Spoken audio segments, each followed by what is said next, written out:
Bonjour à toi, j'espère que tu te portes bien cette fois-ci. Moi, ça va très très bien, par la grâce. Aujourd'hui, je pense que nous allons principalement parler sur le paramétrage ou la configuration de votre page Facebook professionnelle. L'un des éléments les plus importants, c'est votre bouton d'appel à l'action. Facebook vous propose plusieurs boutons d'appel à l'action. Vous avez la possibilité de demander une réservation. Donc, en cliquant ici, le client ou le prospect pourra directement réserver un créneau avec vous pour pouvoir échanger plus tard. Si vous voulez proposer des devis à vos clients, vous n'avez qu'à cliquer ici et le configurer plus tard. Vous avez également le choix de cliquer sur nous contacter, envoyer un message. C'est beaucoup plus pour envoyer un message directement sur Messenger, appeler. Donc ça, c'est quand vous voulez mettre le bouton d'action de l'appel. Du coup, quand vos clients cliqueront sur le bouton d'action, s'ils sont peut-être avec leur smartphone, automatiquement votre numéro va apparaître sur l'application de gestion des appels de leur smartphone. S'inscrire. Alors ici, c'est principalement quand vous avez peut-être lancé des événements ou bien vous voulez qu'ils s'inscrivent à une newsletter, peu importe. Vous donnez la possibilité à vos clients de s'inscrire et vous pouvez récupérer leur adresse mail plus tard et faire des soins libres pour la relancer. Bon, bref, ce sont des stratégies qu'on pourra voir plus tard. Envoyer un email. Donc ça, c'est quand vous voulez principalement que vos clients vous contactent par email. En savoir plus sur votre entreprise, Facebook vous donne la possibilité aussi de mettre en avant une vidéo pour augmenter le taux d'engagement de vos prospects et voilà, faire connaître de plus en plus vos produits ou vos services grâce à cette vidéo en question. En savoir plus, le bouton ici, c'est principalement pour rediriger vos entreprises, vos prospects, notamment vos futurs clients sur votre site internet, pour qu'ils puissent voir vraiment l'ensemble de vos services, de vos produits, et par la suite passer à un autre niveau pour devenir des clients. Ici, vous pouvez proposer à vos prospects de directement acheter le produit que vous vendez ou le service que vous proposez, ou de voir les différentes offres que vous avez. Si vous gérez votre page Facebook et vous faites la promotion d'une application, vous aurez comme ça la possibilité de proposer à votre prospect d'utiliser directement votre application en le téléchargeant, soit sur Play Store, soit sur Apple Store, ou alors de jouer directement l'application en question. Ce que moi en général j'utilise, c'est ceci. Généralement, je conseille aux entreprises de commencer par envoyer un message parce que ça vous donne la possibilité de construire ici plusieurs abonnés. Du coup, vous avez comme ça la possibilité, quand on va voir plus loin avec les stratégies de relance sur les Messenger bots, notamment avec ManyChat, vous aurez comme ça l'ensemble des personnes qui vous ont contacté sur Messenger et vous pouvez facilement les relancer avec des messages automatiques par la suite. Ça, c'est un outil très puissant et que j'utilise vraiment. Un outil qui me plaît aussi de manière grosso modo. Donc, après avoir configuré Messenger sur Messenger, bon, après avoir cliqué bien sûr sur message, je configure Messenger et je clique sur terminer. À ce niveau, notre page Facebook est bel et bien dotée d'un bouton. On peut tester le bouton si on veut, on peut recevoir des messages, voir les différents messages, on peut modifier le bouton ou alors on peut supprimer le bouton. Généralement, après la configuration du bouton de la page de couverture, je demande aussi généralement à mes clients, ou je conseille généralement les gens de venir remplir leur page à propos. C'est un élément très important parce que on dit généralement qu'une personne achète plus vite quand il vous connaît, vous voyez. Donc, il est très difficile pour une personne d'acheter chez un client directement sans avoir cherché des informations par rapport au client en question. Tout simplement pour dire que les appels à froid sont très très faibles. Donc, du coup, il est préférable ici de présenter vraiment votre page à propos de manière professionnelle afin que quand la personne puisse arriver dessus, qu'il puisse être confiant et voir toutes les informations en question. Donc en amont, j'ai eu à faire quelques modifications. Je vais vous expliquer tout ce que j'ai fait et vous conseiller sur ce qu'il faut ou ce qu'il ne faut pas faire. Première des choses, la catégorie de votre entreprise. Si vous vous rappelez, à la base, on avait eu à créer notre entreprise, on l'avait mis en magasin de matériel informatique et on s'est dit qu'on va vendre les smartphones. Nous, l'entreprise Doggy Store, sachez que vous avez la possibilité de le changer mais ça devient un peu complexe parce qu'il y a des règles pour cela. Donc c'est pour ça que je vous invite généralement, quand vous voulez donner un nom à votre page Facebook, réfléchissez bien au nom en question avant de le donner. Parce que la procédure de modification peut prendre un peu plus de temps que prévu. Si vous voulez bien sûr modifier le nom de votre entreprise sur Facebook. Alors ici, très important aussi, le nom d'utilisateur. Donc par défaut, vous n'allez rien avoir ici. Par défaut, en principe, c'est ceci que vous allez voir. Vous voyez? C'est ceci que vous allez voir. Donc Facebook vous donne la possibilité de créer un nom d'utilisateur. Moi j'en ai déjà créé. Vous voyez ici, le nom d'utilisation était OK. J'ai tapé Dougie Store et je clique sur créer un nom d'utilisateur. Qu'est-ce que ça me donne? Deux possibilités. La première des choses, c'est que vous pouvez facilement envoyer le lien de votre page Facebook à travers ce raccourci-ci. Donc si quelqu'un tape Facebook, bon, fb.me/DougieStore, il va directement arriver sur ma page Facebook.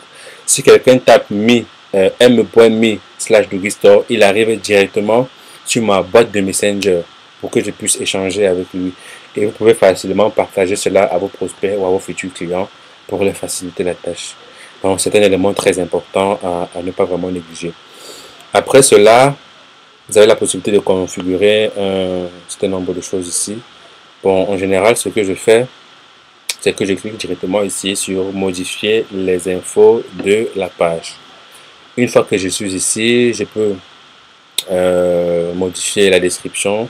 Ça, c'est un élément très important parce que quand vous allez envoyer les liens de votre page Facebook, les 255e premiers caractères seront les caractères que vos clients verront ici.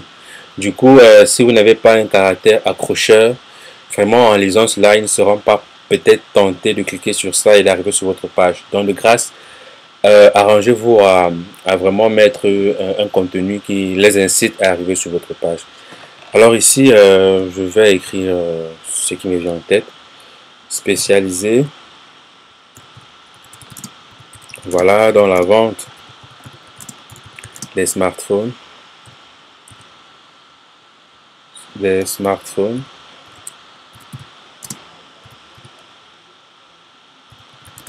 OK. Nous avons la possibilité, ou alors vous avez la possibilité de vous faire livrer dans tout le territoire camerounais. OK. Donc voilà une petite phrase d'accroche comme ça, hein. C'est pas trop, pas trop accentué sur les stratégies digitales ou alors sur des stratégies de référencement. Voilà, donc je pense que la description est bonne. On va s'arrêter là pour la description et on va cliquer sur enregistrer.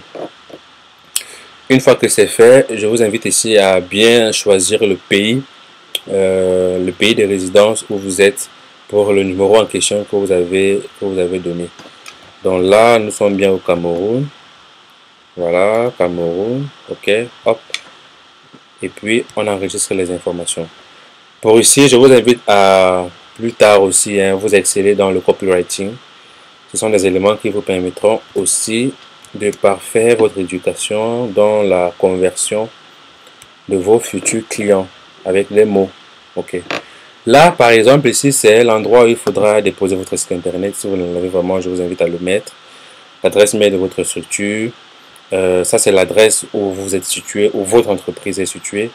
À la création de la page, de la vidéo, du moins de la page Facebook, si on avait dit que nous sommes situés à MMHSP Yaoundé et on n'avait pas mis le code postal. Donc, si vous avez vraiment le code postal, il faut le mettre. C'est aussi très important. Ça peut aider vos prospects à vous retrouver facilement sur Internet.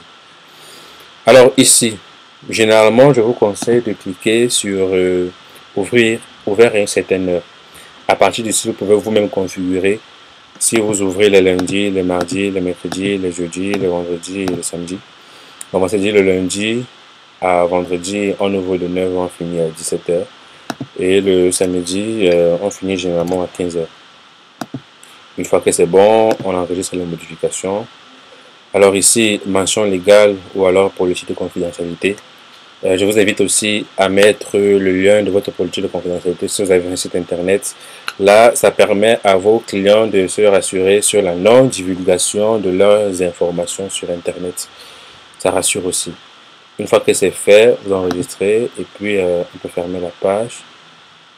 Ici, toutes les modifications ne sont pas enregistrées, seront perdues. Bon, poursuivre les modifications.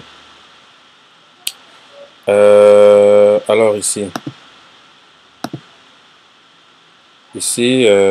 supposons par exemple que nous mettons 14 heures, je ne sais pas pourquoi ça fait ça. Ok, au niveau de la page à propos, qu'est-ce qu'ils nous disent? Compléter les informations, enregistrer les informations. Ok, c'est bon. À ce niveau, on va remettre notre 15 heures. Hop, on enregistre les informations. Ok, c'est aussi bon là, c'est bon. Ok, donc ici on peut fermer normalement, d'accord. À partir d'ici, je vous invite aussi à écrire et présenter l'histoire de votre entreprise. Ça va également vous donner un aspect un peu plus social, parce que ça permettra comme ça à vos différents prospects de voir votre évolution.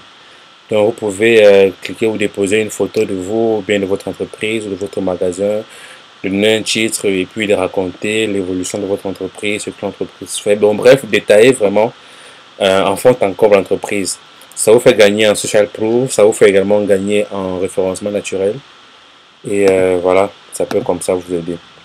Une fois que c'est fait, vous enregistrez et vous publiez. Bon, comme nous on n'a rien mis, on va simplement fermer la page. Ici aussi, c'est un élément très important. Vous pouvez vous ajouter en tant que membre de l'équipe. Ça fait en sorte que quand une personne va venir sur votre page Facebook, il pourra facilement voir la personne qui gère la page. Ok, donc du coup, il pourra vous checker pour avoir plus d'informations. Ça, c'est à vous de décider. Moi, en général, moi, je l'active. Là, on sait que c'est Douglas Negotiator qui est mon compte Facebook, qui gère la page Douglas Store pour les ventes de magasins informatiques. Là, je pense que c'est bon. On pourra revenir sur la page d'accueil. Je pense que tout est OK. On a fait les configurations de base. On a rempli la page à propos qui est très important pour permettre comme ça à nos clients de facilement nous retrouver et d'avoir, je peux dire ça comment, d'être un peu plus confiant par rapport aux produits ou aux services que nous offrons. On a configuré notre bouton d'appel à l'action. Si vous avez aimé la vidéo, je vous invite à la liker, à la partager. Si vous n'avez pas compris certains éléments de grâce, vous pouvez me l'écrire en commentaire. Je pense que je serai au maximum disponible pour vous dans le but de répondre à vos commentaires. Je vous invite aussi à vous abonner à la chaîne parce que comme je vous ai dit en entrée de jeu, ça c'est une formation continue qui quittera de la création d'une page Facebook, notamment celle-ci, jusqu'à la réalisation ou l'acquisition de notre tout premier client grâce au tunnel de vente, grâce à la publicité Facebook sur Facebook Messenger, sur la plateforme de publicité Facebook. Voilà. Donc vraiment c'est tout pour aujourd'hui. Vraiment merci pour tout une fois de plus et on se dit à la prochaine.